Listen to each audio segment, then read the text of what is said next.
Years ago, you accidentally helped a mob boss change a flat while transporting a corpse, being promised a favor in return. Now, desperate, you seek them out to cash in your favor. Hello, this is Raven, and you're very welcome to my channel, Raven Tales. Don Giovanni laughs at Ella's request. He stops when Ella doesn't even smile. You're serious? The men in black suits, standing behind him holding guns, look at each other in disbelief. Except for the handsome one with the Greek nose. That one just stares over Ella's shoulder, looking intimidating. Ella presses her lips together and slowly nods. We should trade in the favor I owe you for a date to your cousin's wedding? Ella keeps nodding. Yes, sir. Don Giovanni frowns at her for a few seconds before sitting back in his tall, throne-like chair. What's his family done to you, girl, that you need my family to grant you an escort? Ella feels her cheeks heating up.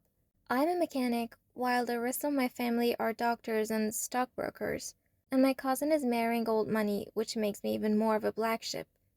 Ella shrugs and looks down. I just don't want to be the butt of the joke anymore. What's the name? What? Sir? The old money. What's her name? Oh, Bichelli. The elder man repeats the name a few times under his breath before turning to the man at his right. That name is familiar. Javier? Where do I know it from? Paul Bichelli broke little Lisa's heart last year. Vito handled it. Don Giovanni nods thoughtfully and looks back towards Ella. You know Paul? Ella grimaces, much to the Don's mirth. He laughs loudly, his men joining in. I see you do. He turns serious. What's it been like the last year? My cousin keeps trying to set me up with him during family events, but he's been a misogynistic prick is what Ella was about to say. But then she remembers where she is. In the meeting room of a mob boss filled with manly men who might take offense at a man being called something like that. A difficult man to get along with. Don Giovanni chuckles. Because you are a girl, right? Ella smiles through tight lips and agrees. The man glances at the guards behind him before motioning on closer. Damien, you're 20-something and recently single, correct? Damien, the handsome guy with a Greek nose, steps forward and gives Ella a once-over before agreeing. Take Ella to her tailor and let him fix you both up with something nice. The boss doesn't even have to say anything for Javier to hand Damien a black credit card.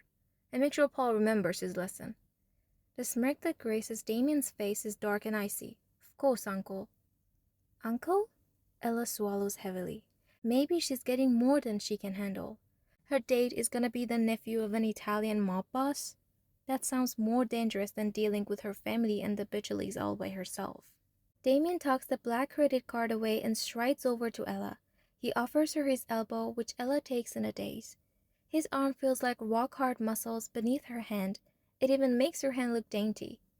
Damien turns her towards the door, and Ella isn't sure if she should say goodbye to the Don. Damien doesn't, so maybe she's fine. Oh, and Ella, this is a favor to you. It'd be a shame for you to break my nephew's heart and force me to retaliate.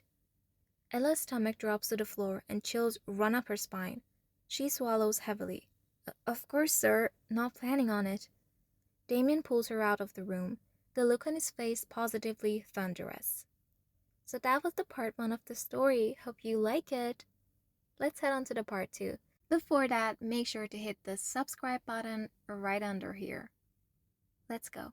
Ella doesn't dare make conversation with the man leading her down to the parking lot. He looks like he could snap at any moment. The tense muscles under her fingers tell the same story. Ella doesn't even dare to pull her hand away, in case it sets him off. Damien loses the angry face, and the minute it takes them to reach the line of cars, he nods his chin towards the car, and finally releases Ella's hand from his elbow. Which one's yours? The British lilt to his voice surprises Ella. The '67 Shelby Mustang. You're British? Damien stares at the cars. My mom is Spanish and grew up in London, so did I. He shakes his head. I still don't know which one is yours. Ella shrugs and leads the way. It's a green classic. Damien follows her to the driver's side. Ella stiffens with her hand on the door. I'm sorry, but what are you doing? You're in the passenger seat. I was planning on driving you to the tailor. His frown and refusal to move shows he doesn't understand the issue. I'm not letting you drive my car. Damien leans forward to glance through the low window. His aftershave smells like some kind of wood. The scent is gone before Ella can decide which wood it is. I can't drive a manual. Sure, but not mine. I'm not just letting any random date drive my Shelby. I haven't even seen you drive yet. Maybe you're a maniac. I'm not risking it. Ella points to the other side of the car. You go in the passenger seat. Damien raises his hands in defeat and goes to the other side of the car. When he sits down next to Ella, he looks around, surprised at the modern interior. The only thing Ella kept of the original car was the steering wheel. Everything else is modernized for comfort, safety, and personal taste. Damien also looks incredibly uncomfortable with his knees against the dashboard. You can move your seat back, you know? Damien raises his eyebrow and slowly moves his chair back. Oh, really? I wasn't sure. I didn't want my head bitten off a second time for daring to touch your baby. Ella gapes at him. Excuse me? I did not bite your head off, and I don't call my car baby. You're the weird one for expecting to drive the car of a woman whose name you probably don't even know. Damien's eye narrows and his jaw clenches. The twitch goes down his neck where it disappears beneath his white dress shirt. Ella swallows heavily. Maybe she shouldn't have mouthed off at a mobster. I know perfectly well what your name is, Ella, and I'm beginning to understand why you had to ask the leader of a criminal syndicate to fix you a date instead of picking someone up in... He gives her a once-over while looking down his straight nose. In a bar samba. His British drawl makes the insult sting twice as hard. He turns away and motions to the east. The tail is that way. Ella scoffs at him, but words fail her. She pulls out of the parking space and follows Damien's directions. She finds her voice before they reach the road. I think I'm beginning to understand why you're recently single, she mutters under her breath. Damien turns to her in his seat, one hand on the dashboard. She's glad she's driving, so she cannot stare at the thunderous expression on his face. She feels his other hand settling on the leather behind her shoulder, and her breath catches. Ella screwed up. She screwed up big time. Damien leans in, and Ella can smell his woody cologne. His voice is a dangerous whisper near her ear. You know nothing, Ella, and it will do you good to remember that. Damien lingers close for one more heartbeat, before flicking a strand of Ella's hair into her face and sitting back. Ella clenches the steering wheel so hard her knuckles turn white and doesn't look Damien's way for the rest of the ride. Damien acts as if nothing happened and gives his directions in a pleasant voice. Oh God, the wedding is in 2 weeks. Will Ella even survive that long? This is the worst mistake she's ever made.